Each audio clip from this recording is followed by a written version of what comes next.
Shalom saudara yang dikasihi Tuhan. Kembali kita akan melanjutkan pelajaran The Secret of Obaja. Singkatan Obaja, ojo berbuat jahat. Atau bahasa Indonesianya, jangan berbuat jahat. Nah, video yang lalu kita sudah belajar tentang garis besar, tentang Nabi Obaja, tentang petunjuk-petunjuk Tuhan. Nah, ini masih di ayat 1, saudaraku. Di Obaja 1 ayat 1. Kali ini kita melihat lanjut lagi tentang Obaja mendengar kabar dari Tuhan mengenai Edom. Dikatakan dalam King James yang saya Indonesiakan berbunyi demikian. Demikianlah firman Tuhan Allah mengenai Edom. Kami telah mendengar kabar dari Tuhan. Nah, itu Obaja ini mendengar kabar dari Tuhan mengenai Edom. Kalimat ini mengandung pengertian bahwa mata Tuhan melihat semua manusia tanpa terkecuali, saudaraku. Tuhan itu memantau semua. Suatu kabar telah kami dengar dari Tuhan. Allah ini mengkontrol semua. Hati-hati.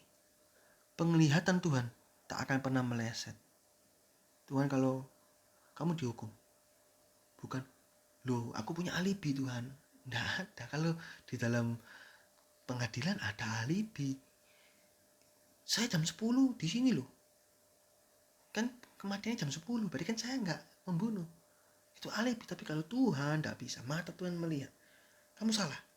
Ya gak bisa ngelak. Ya Tuhan, saya salah. Tidak ada istilah saya nggak merasa salah Tuhan. Tidak bisa. Tuhan ngomong salah. Penglihatan Tuhan tidak pernah meleset.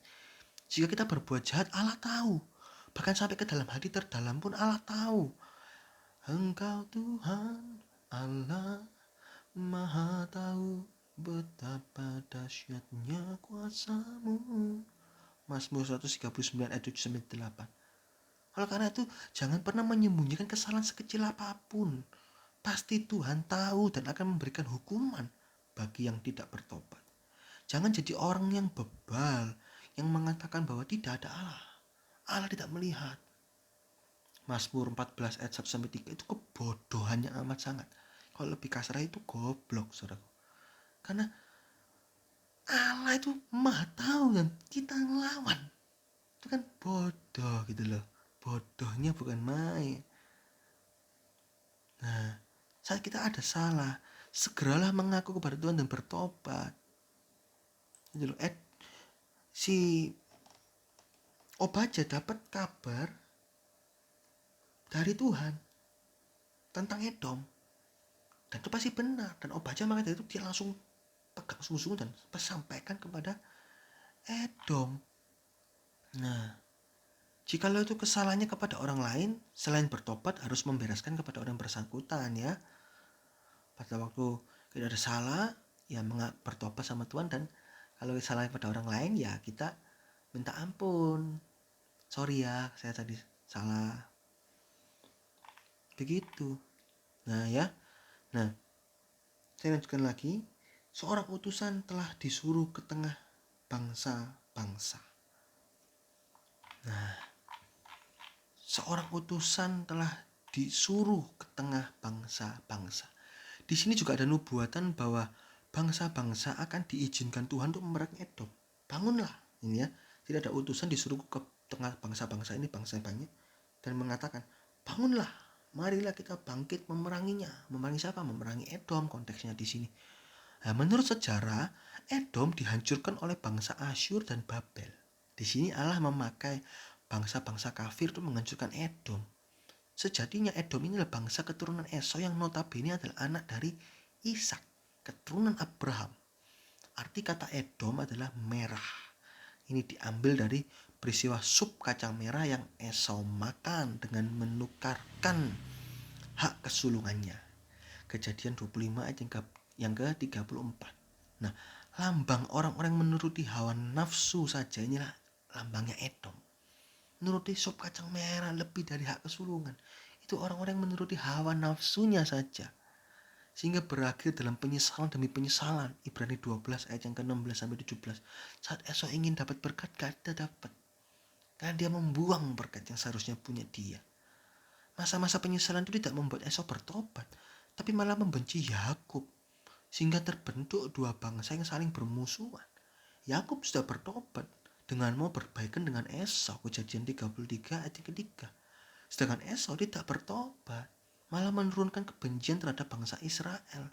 Oleh karena itu hukuman Tuhan jatuh ke atas Edom ini.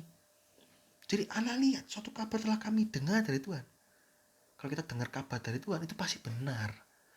Jangan kalau kita kabar dari manusia ya harus cross check, cek dan recheck. Jangan sampai kita salah dan memfitnah kan. Tapi kalau kabar dari Tuhan 1000% benar. Kalau maksimal 1000, kalau maksimal 1 juta 1 juta persen benar, 100% benar kalau kabar dari Tuhan. Dan seorang utusan telah disuruh ke tengah bangsa-bangsa. Ini Allah memakai bangsa kafir untuk menghancurkan Edom. Allah pakai alat-alat ini untuk menghancurkan Edom. Kenapa kok Edom dihancurkan? Karena salah. Edom ini berbuat jahat. Dia hanya memeningkan hawa nafsunya. Nah, pada ayat 1 ini juga sudah terlihat tujuan nubuatan Tuhan terhadap Edom adalah untuk memerangi Edom. Jelas dikatakan ini, diperangi loh.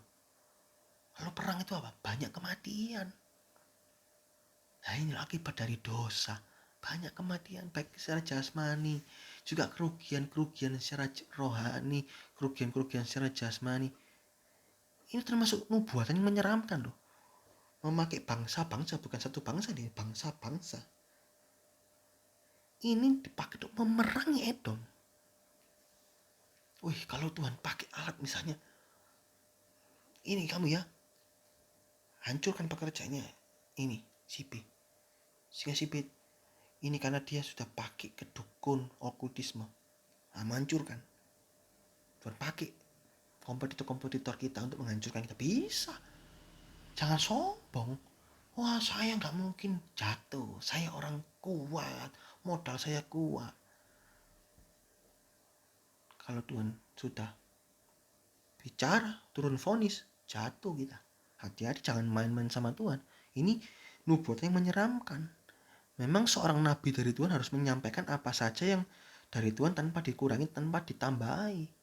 Jika itu suatu hukuman, tetap harus diberitakan apapun resikonya ini. Nanti Edom akan diperangi oleh bangsa-bangsa. Wah, kalau orang dengar itu sakit pasti, marah loh. Tapi Daud enggak. Daud, kamu orangnya yang pantas mati. Daud bilang, iya saya salah sama Bathsheba. Iya, itu Daud hebat. Esau enggak, keturunan Esau enggak, Edom enggak. Dia keras hati, akhirnya hukuman jatuh kan. Jatuh. Niniwe enggak keras hati. Tapi pada akhirnya juga hancur karena setelah berselang waktu Niniwe kembali jahat lagi. Sampai akhirnya muncul kitab Nahum. Nanti kita akan lihat aja The Secret of Nahum. Kejatuhan Niniwe itu jatuh karena nggak mau setia, nggak mau taat. Nah ini ya harus diberitakan. Jadi kalau kita mendengar nubuatan hukuman seperti ini memang menyeramkan, tapi kita perlu menyikapi hal ini dengan kacamata Tuhan agar kita bertobat. Kita dapat suatu hal. Kalau kamu berbuat salah ini, resikonya ini loh. Ya jangan kita teruskan ini. Ini memang nubuatan menyeramkan. Kalau kamu berzina, kamu gak bisa jadi sempurna. Wah, nubuatan menyeramkan loh. Nah, kita jangan dipaksa, diterabas, dilanggar. Hukuman turun dahsyat loh saudaraku. Bertobat. Oleh karena itu hal yang paling baik adalah kita harus memeriksa diri agar jangan sampai ada simpen dosa sehingga menyebabkan hukuman Tuhan datang. Mazmur 139 ayat yang ke-23 dalam terjemahan lama. Mazmur 139 ayat yang ke-23 dalam terjemahan, selidikilah aku, ya Allah, kenalah hatiku. Ujilah aku, kenlah pikiran-pikiranku. Ini periksa diri. Tapi hal yang baik adalah tidak berbuat dosa, sehingga rencana Allah terus digenapi dalam hidup kita. Seorang yang mendengar kabar peringatan hukuman ini sangat beruntung loh. Kalau kita masih dapat kabar peringatan hukuman, itu beruntung. Ini waktu untuk kita bertobat. Niniwe beruntung, dan dia pakai itu, kesempatan itu untuk bertobat. Oleh karena itu jangan pernah sia-siakan kesempatan dari Tuhan sekecil apapun. Intinya segeralah bertobat jika kita ada dosa. Jangan sampai keras hati sehingga hukuman datang. Jikalau hukuman itu datang dan kita masih keras hati, hati-hati. Bisa mati dan masuk neraka. Nah, jika kita mendapat suatu kemurahan Tuhan, ada pemberitaan hukuman dan kita bertobat dan tidak jadi dihukum, itu suatu kemurahan. Jadi kita diberi kesempatan untuk bertobat. Jikalau toh kita dihukum Tuhan dan tapi kita masih hidup, itu juga suatu kemurahan. Sehingga kita masih bisa punya kesempatan untuk bertobat. Kalau kita dihukum terus mati, itu baru habis waktu kita. Oleh karena itu kita perlu memperhatikan kemurahan Tuhan dan kekerasan Allah. Roma 11 ayat yang ke-22. Nah, bagian terakhir ini kita akan belajar tentang kemurahan Allah. Kemurahan Allah itu mengandung dua unsur, yaitu unsur kasih dan atau pengampunan. Jika seseorang berdosa, maka kemurahan Allah mengalir dalam unsur kasih dan pengampunan. Itu Ratapan 3:22, Yoel 2:13. Tapi jika tidak ada dosa, maka kemurahan Allah itu mengalir dalam unsur kasih saja. Mazmur 18 ayat yang keempat. Nah, kita perlu mengerti ini agar kita mendapatkan jenis kemurahan Tuhan yang terbaik dalam hidup kita. Nah, kemurahan Allah yang mengandung kasih dan pengampunan itu suatu saat itu akan berhenti. Nah, saya berikan contoh, ini penggaris 15 cm ya. Kalau kemurahan Allah itu mengandung kasih dan pengampunan itu 15 cm, maka kita nggak ada hukuman. Ini kemurahan Allah penuh 15 cm, nggak ada hukuman. Tapi kita tetap keras hati, akhirnya kemurahan Allah turun. Diampuni, kasih mengulang, tapi cuma 14 cm. 1 cm adalah hajaran Tuhan, hukuman Tuhan. Tapi masih kecil. Harusnya kalau berbuat dosa langsung mati. Tapi enggak. Ini kemurahan, masih ada 14 kemurahan Tuhan. Kerasan dalam dosa, turun lagi jadi 10. 5 cm adalah hukuman Tuhan. Hukuman Tuhan lebih besar, lebih dahsyat. Keras hati lagi, turun lagi kemurahan Tuhan. Hati-hati, bisa turun terus. Kadarnya bisa turun terus. Dan hajaran Tuhan itu tergantung dari tingkatan rohani masing-masing. Semakin mengerti firman Tuhan, semakin dituntut banyak. Biasanya hajarannya semakin banyak. Lukas 12 ayat 48. Semakin banyak kemurahan, semakin sedikit hajaran. Dan sebaliknya Allah itu kasih. Walaupun Allah mengajar dengan dahsyat menurut anggapan kita, tetap saja ada kemurahan yang tersisa. Rasa-rasanya, oh Tuhan ini jahat loh menghukumnya. Enggak, masih ada 8. Gila, 7 tak hukumannya. 7 saja hukumannya. Nah, ini jangan pernah menghilangkan, jangan pernah menganggap remeh kemurahan Allah. Allah memang tidak pernah menghilangkan kadar kemurahan saat menghajar anak-anaknya. Bahkan sampai zaman antikris pun, seolah-olah tidak ada kemurahan Allah menurut kita.